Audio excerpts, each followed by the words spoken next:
Hello students, how are you all?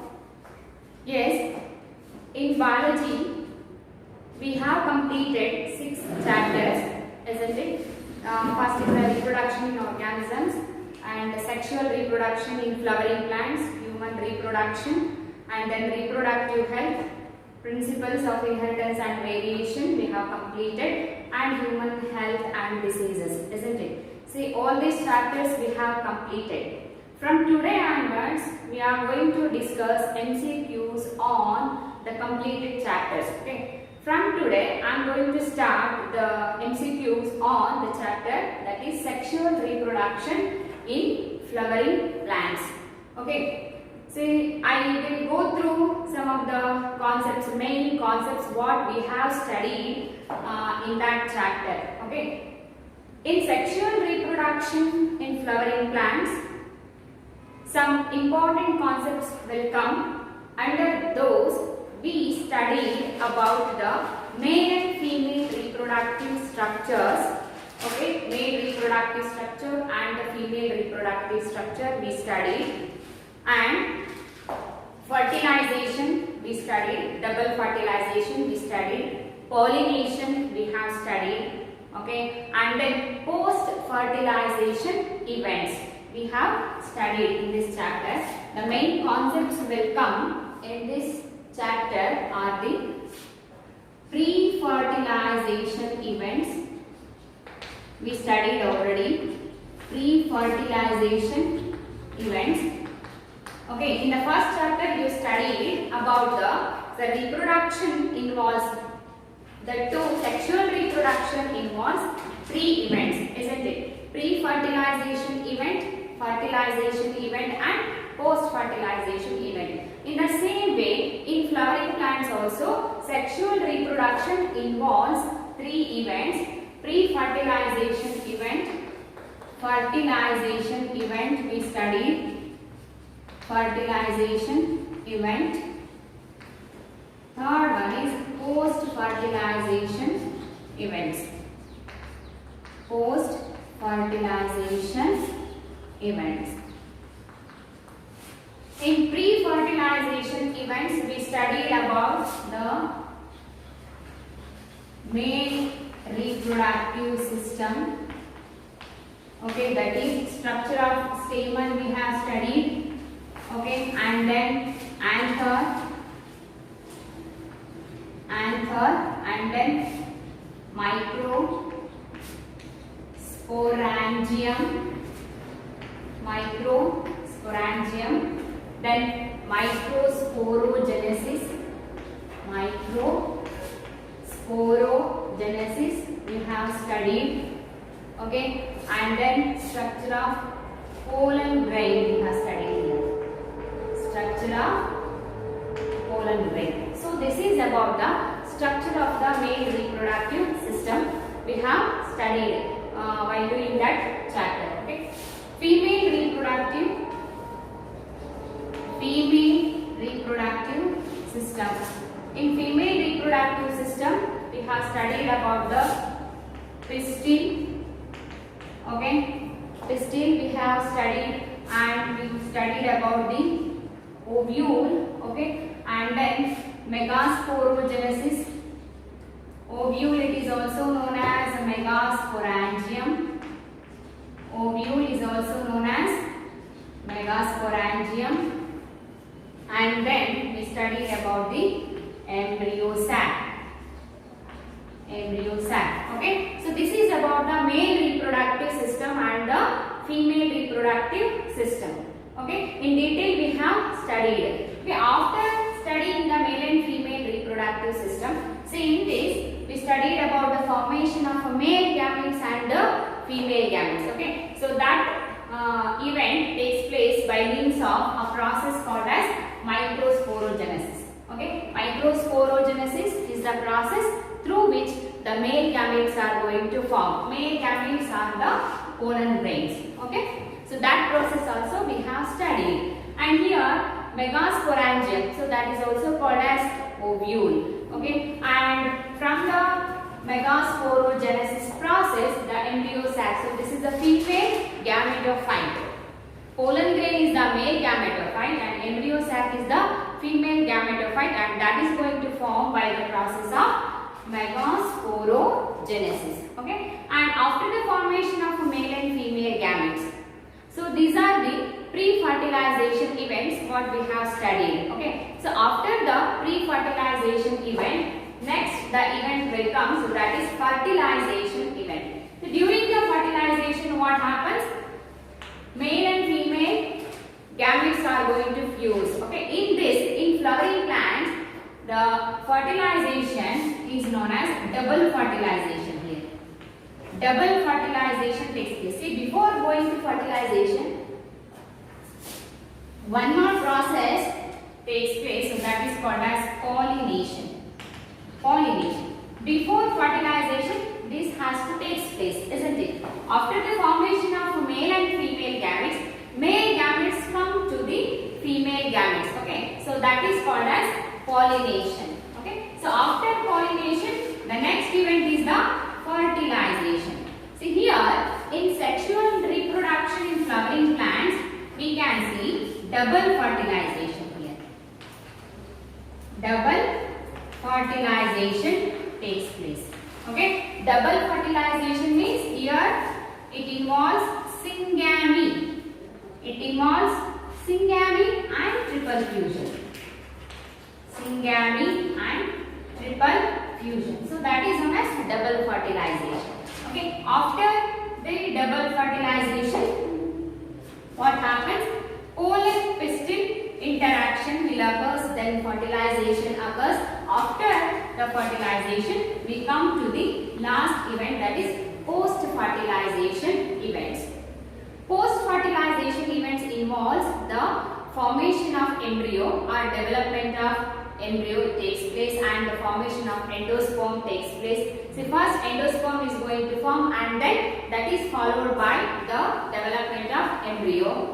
Okay, dicot embryo, monocot embryo we studied, and also the formation of seeds, fruits, and also we come across some different types of terms we learned. Okay, dormancy we learned, perisperm we learned, polyembryony we learned. Okay, see, some of the terms will come under the post-fertilization events. Post-fertilization events. See, post-fertilization events involves formation of endosperm.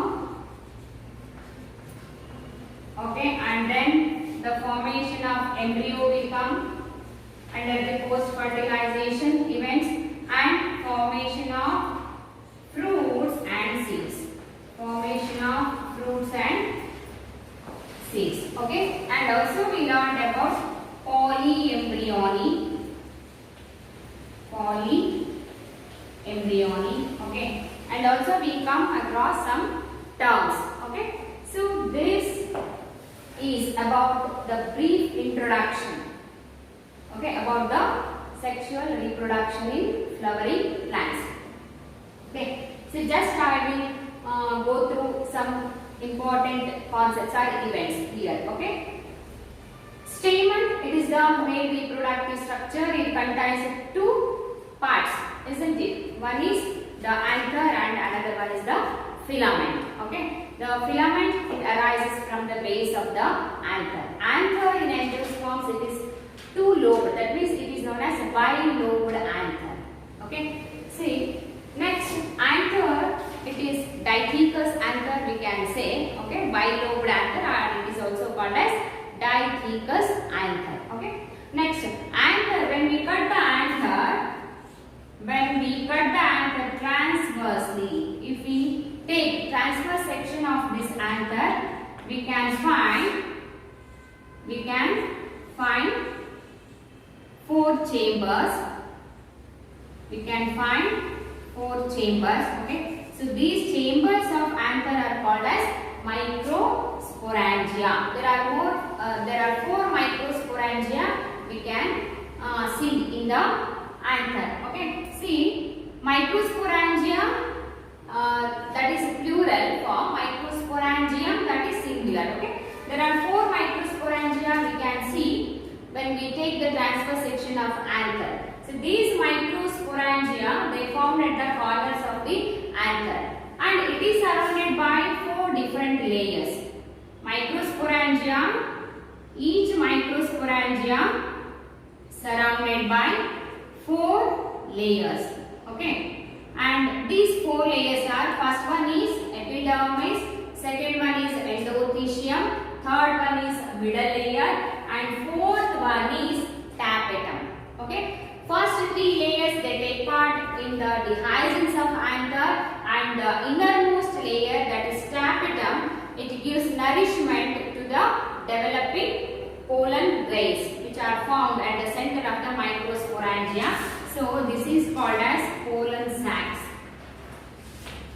So this is called as pollen sac. So inside this, the pollen grains are going to develop. When anther is in young condition, this pollen sac, okay, it is filled with sporogenous tissue. It undergoes mitotic division and it increases in number as the anther matures. So this chamber which is present at the middle of the microsporangium, so it is also going to increase in its size. Okay, and these sporogenous cells are tissues. Okay, each and every sporogenous cell, it undergoes meiotic division and forms pollen grains, or they are called as microspores. Initially, they forms the microspores. 4 microspores are going to form. Okay, 4 microspores going to form, and then these microspores undergo further development.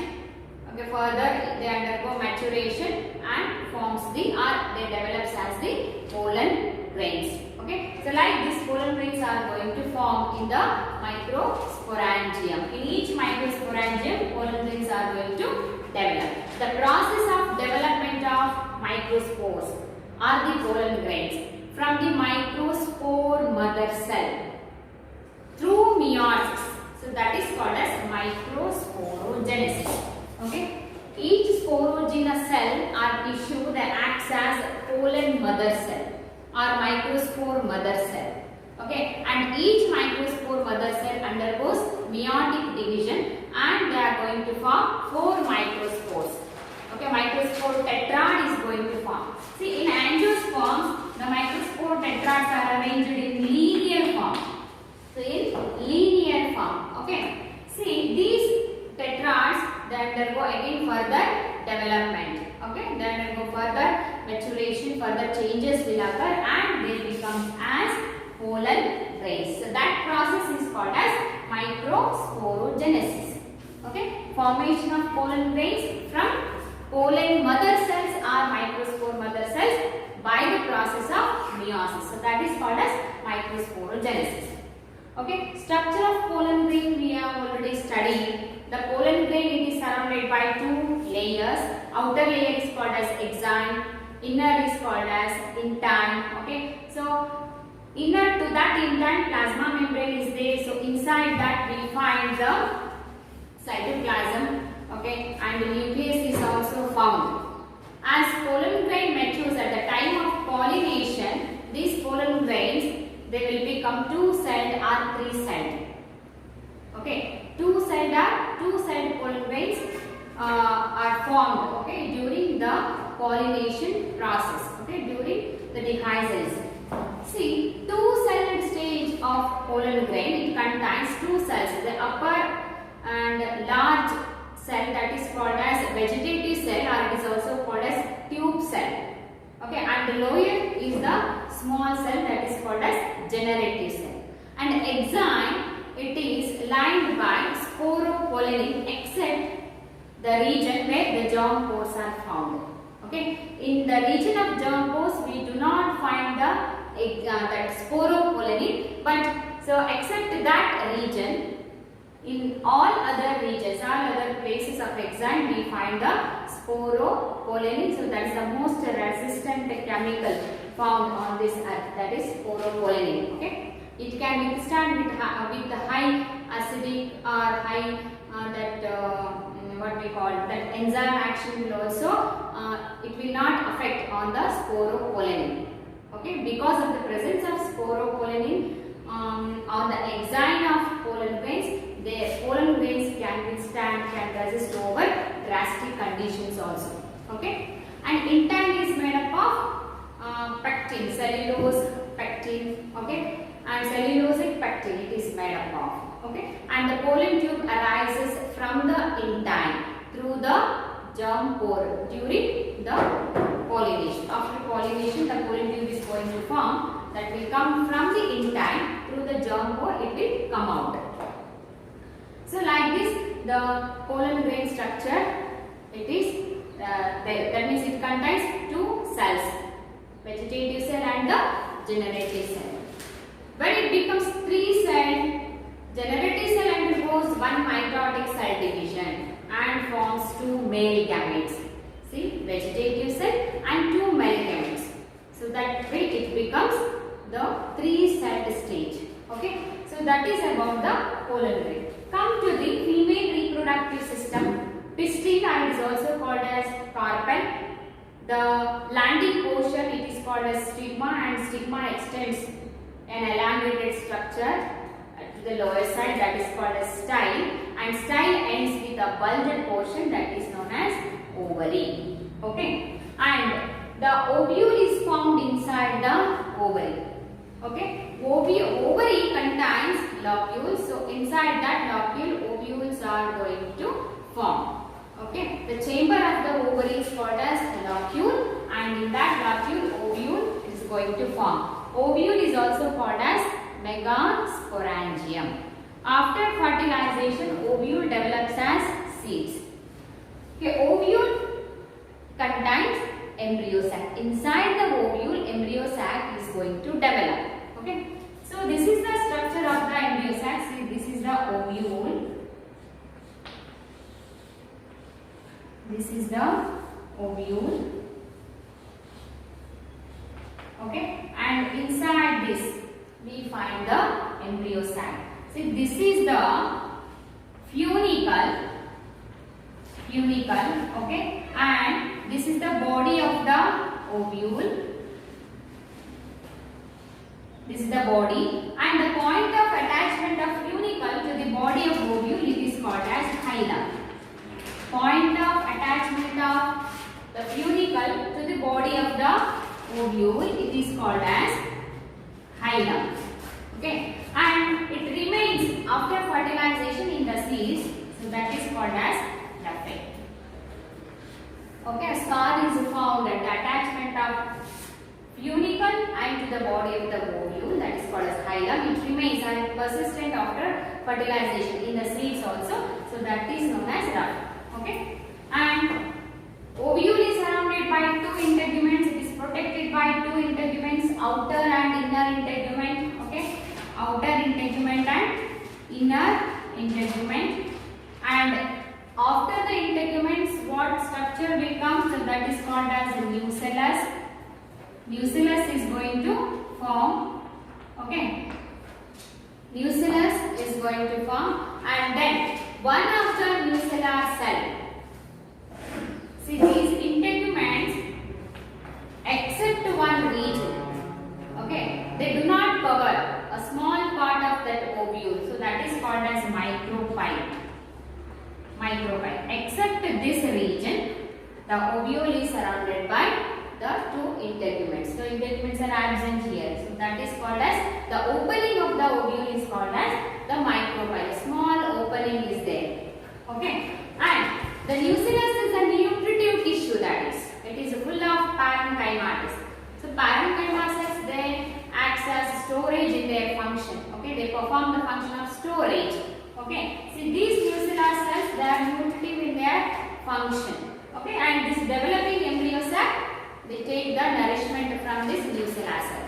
One of the nucellar cell towards the micropyle region, which is present towards the micropyle region, it enlarges in its size and it acts as megaspore mother cell. Okay, and it undergoes meiotic cell division. Meiotic cell division and forms 4 megaspores. 4 megaspores. Among 4, one of the megaspore will become functional and it develops as embryo sac. Other 3 undergo degeneration. Okay, other 3 undergo degeneration. So that's why the development of embryo sac is called as monosporic embryo sac development. Monosporic embryo sac development. Only one of the megaspore will become functional and it undergoes mitotic cell division and it forms the embryo sac. Okay. See, embryo sac, matured embryo sac in angiosperms. Okay. See, this is the nucleus. It undergoes mitotic cell division, repeated mitotic cell division without followed by the formation of cell wall. Only nuclear division is going to take place. Okay, cellular division does not occur. That means cell wall formation does not take place. Only nuclear division takes place here. Since the nucleus becomes 2 in its number, okay, and then these undergo again division and forms 4 nucleus and then they forms 8. Okay, see 3, 3 and 8. Okay, so like this during mitotic division, see this nucleus undergo mitotic division and it forms 8 nuclei. So these 8 nuclei are going to arrange in a proper manner. So here 3 at the chalaza end and 3 at the micropylar end and 2 at the center. These are called as polar nuclei. Okay, and this is the micropylar end, this is the chalaza end. Okay, and these 2 are the polar nuclei. These are antipodals. These are antipodals and these are 2 synergids, 1 egg cell. Egg cell and 2 synergids. Okay, and the egg cell and the synergids, they together forms the egg apparatus. Egg apparatus. Okay, see this is about the structure of the embryo sac. After the formation of embryo sac, what happens?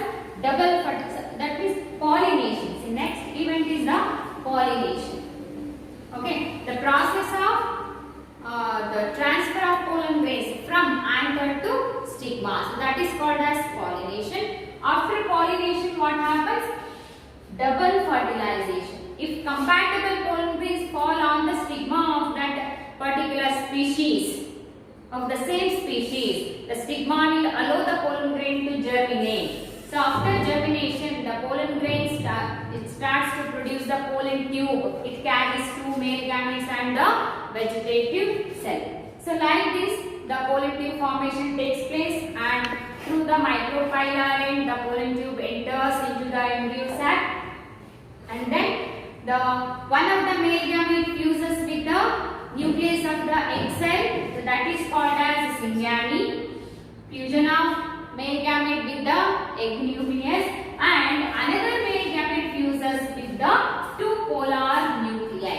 So this is called as triple fusion. 2 polar nuclei and one of the male gamete. Okay, so it is triploid in nature. Triploid. Okay, see this is like this double fertilization takes place in the flowering plants. Okay, double fertilization means fertilization in flowering plants involves 2 types of fusions. One is syngamy and another one is triple fusion. So after double fertilization, what happens? Post fertilization events.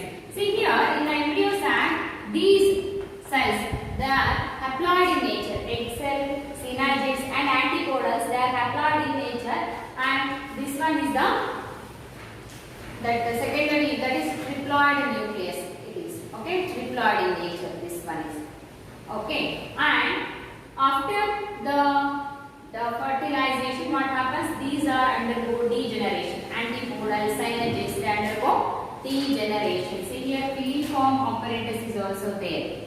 Okay, and these undergo degeneration and egg cell, that is zygote, it develops as embryo. So this is the central large cell.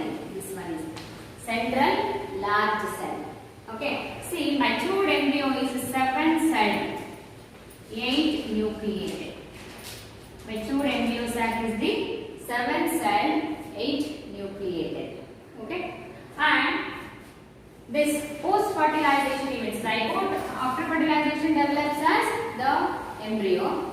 Okay, and this one is the secondary nucleus is going to form, and then endosperm is going to form. Okay, after fertilization, post fertilization events, formation of endosperm and the formation of embryo, and the ovule become seed and ovary become fruit. Okay, the development of many embryos is called as, in a seed, it is called as polyembryony. Okay, so these are some of the events and structures we studied in this chapter. Okay, and now we are going to solve some of the MCQs concerned with this chapter. Okay,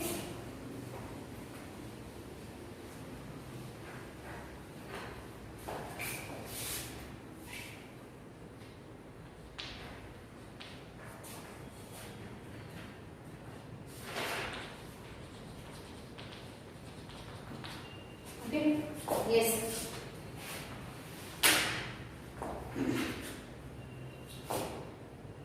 So open the page number 45, level 1 question I am going to solve. Okay,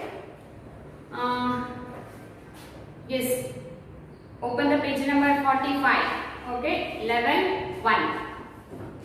Self test you do yourself. Okay, so that is the homework for you people. Okay, daily you have to do that one. Okay, 4 self tests they have given in this chapter. Okay, concerned with this chapter they have given 4 self tests. Okay, you should attend those tests and try to solve the questions. Okay, and I will start from the first one. The arrangement of whorls from outer to inner side in a flower is. Okay, arrangement of flower, structure of flower also we have studied in this chapter. Structure of bisexual flower we studied. Okay, so arrangement of whorls from outer to inner they have given. Outer to inner, the first outer whorl is the sepal, that is calyx, and next to the calyx corona will come, and then after the corolla what happens, the what structure will come, that is androecium will come, and then after the androecium the innermost whorl of the flower is the gynoecium. So first one, A is the answer for that. From outside to inside, calyx, corolla, androecium and the gynoecium. Okay, if they ask about from write the arrangement of whorls from inside to outside anta helidre, that is from gynoecium, then androecium, then corolla and then calyx will come. Okay, so A is the correct answer. Second one you will do yourself. Okay, second question you will do yourself. Okay, next third one, in pollen grain, in a pollen grain the small nucleus is. In a pollen grain the small nucleus is. Okay, generative nucleus, tube nucleus, vegetative nucleus and the pollen nucleus they have given.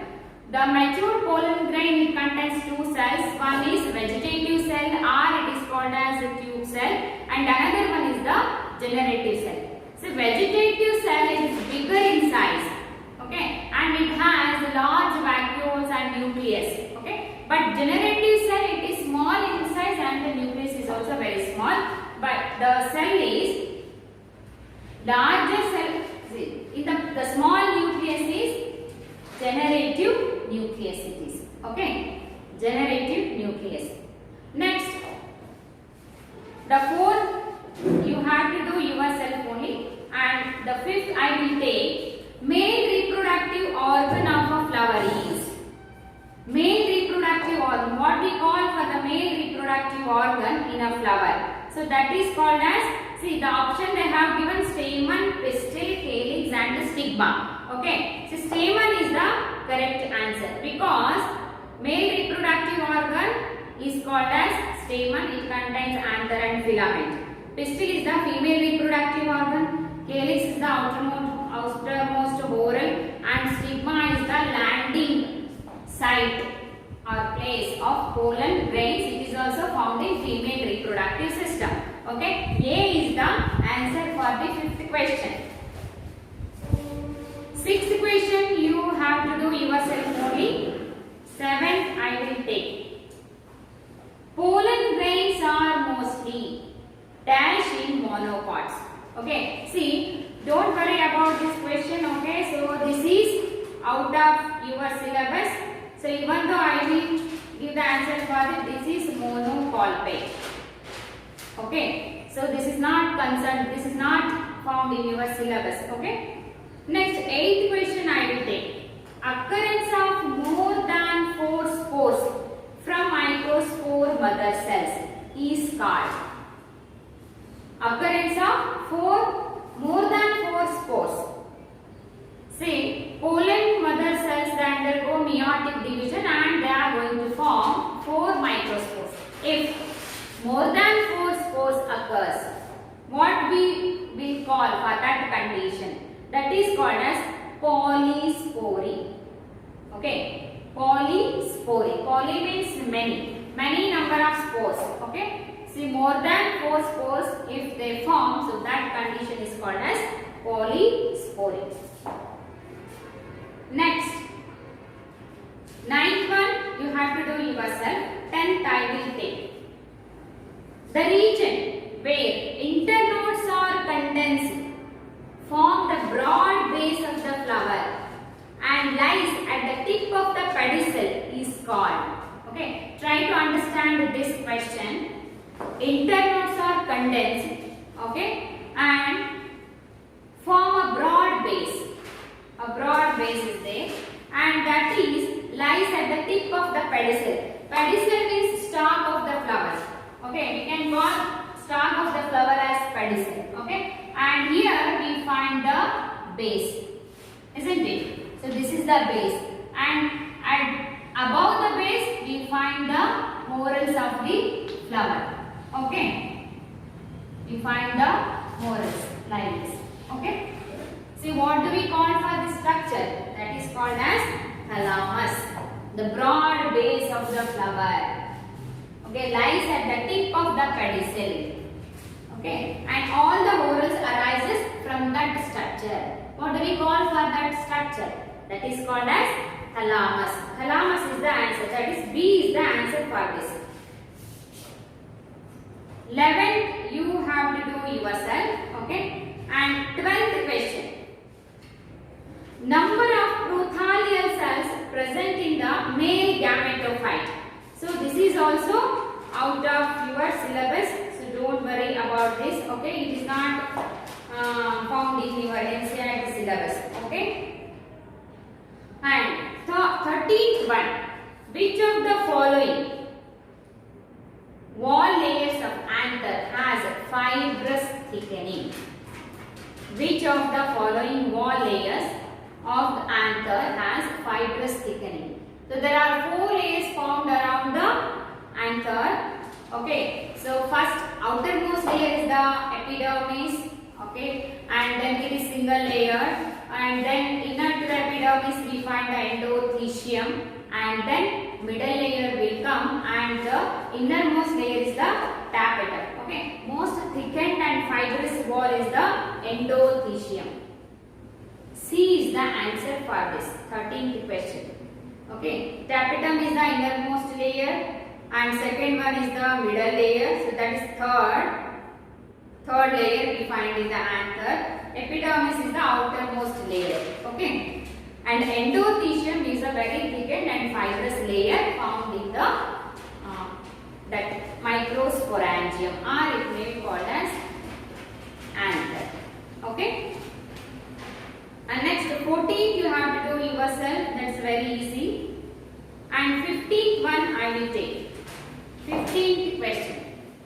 Select the option which correctly identify A to E. See, pollen grain structure they have given. Okay, and they labeled the parts of that pollen grain A, B, C, D, E. Okay, so A, B, C, D you have to labeling. Okay, correct label. They have given options. A is the nucleus. No, this is wrong. Okay, A, so that is vacuoles they have given. A indicates the vacuoles. Okay, and B is the nucleus.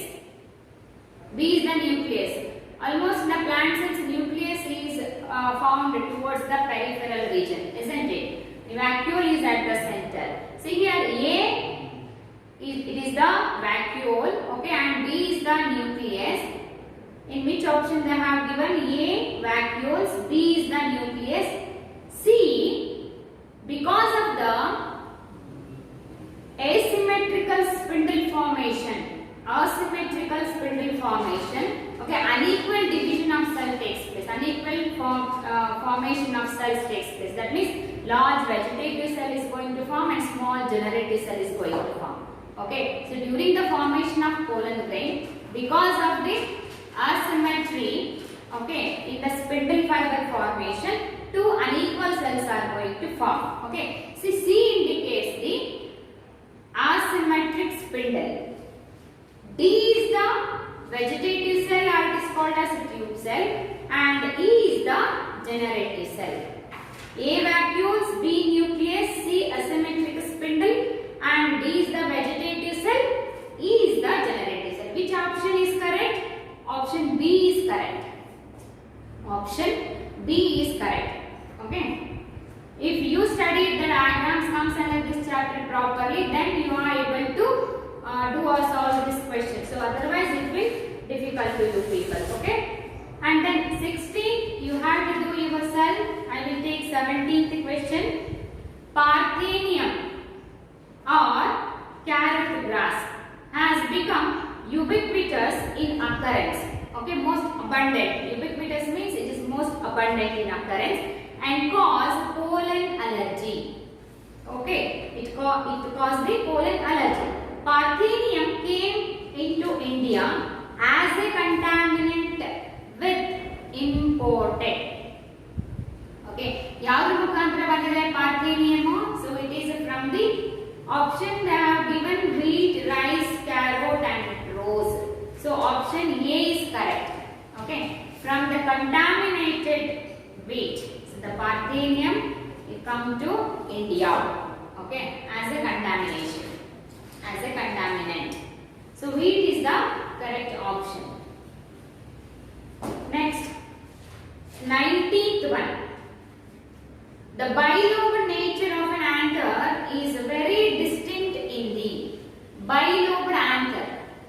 It is very clearly distinct. It is distinct means we can observe very clearly. Very clearly. ಯಾವ section ಅಲ್ಲಿ?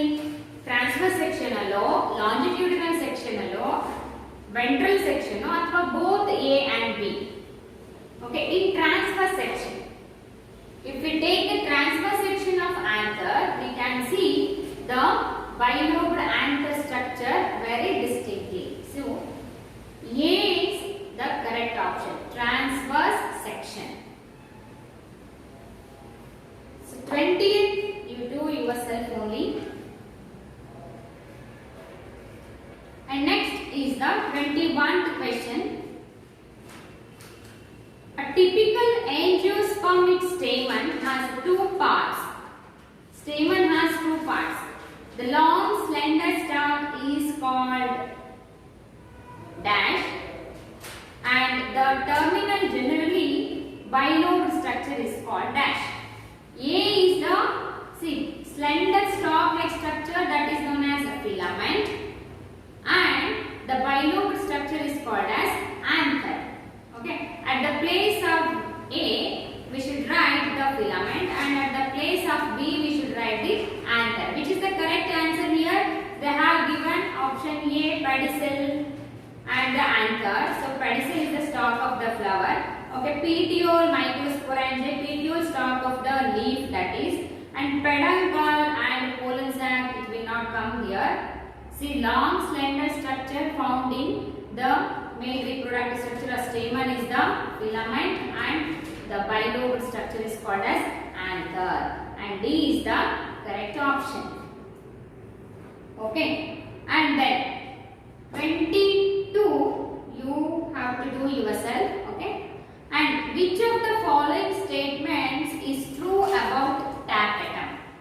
Which of the following statements true about tapetum? You know already tapetum is the innermost layer. It gives nourishment to the developing microspores. And tapetum cells, they are multinucleated. Okay, they are multinucleated. And it is the innermost layer. See, first option, it provides nutrition to the sporogenous tissue and the developing microspores. Yes, it is correct. Cells of tapetum are larger in size with dense cytoplasm and have more than one diploid nuclei or polyploid nucleus. Yes, it is correct. And it is the innermost wall layer surrounding the sporogenous tissue of microsporangium. So option C is also correct. Then what is the correct statement or correct answers? D is the correct. All of the above given statements, they are all correct.